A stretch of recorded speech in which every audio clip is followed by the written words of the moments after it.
বাইরে থেকে আসা একটা পাখি কিভাবে আমার বাসার জায়গা করে নিল। ফার্স্টে আমার বেলকনিতে এসে বসেছিল, তারপর সেটা রেলিংয়ে চলে গেল। এরপর আমি ওকে খাবার দিলাম, খাবার পেয়ে সে আসলো। তারপর ভাবলাম যে একটা খাঁচা এনে রাখি, দেখি কি করে। তারপর সে খাঁচাটা দেখে ওই পাখিদের সাথে বন্ধুত্ব করতে চলে আসলো, খাবার খেলো। তারপর এদের সাথে ভাব জমানোর চেষ্টা করতেছে।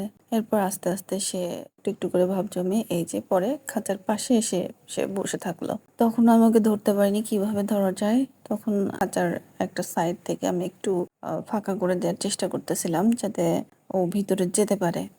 তো তখন একটু ফাঁকা করে দিলাম। ও চারিদিক দিকে ঘুরতেছিল আর কিভাবে ভিতরে যাবে সেই চেষ্টা করতেছিল, এবং একটা অন্য খাঁচা দেওয়ার চেষ্টা করছে প্রথমে, কিন্তু সে সেখানে যাবে না।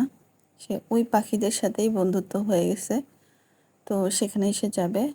পরে এটা সরিয়ে দিয়ে আমি ওই খাঁচাটার মধ্যে একটু ফাঁকা করার চেষ্টা করলাম, যে ও যদি যেতে পারে ওখানে, কারণ এরা তো বাইরে সার্ভাইভ করতে পারে না। তো আমি চেষ্টা করতেছি একটু ফাঁকা করে দেওয়ার, এক জায়গা থেকে ফাঁকা করছি, কিন্তু সে জায়গা খুঁজতেছে কোথা থেকে যাবে।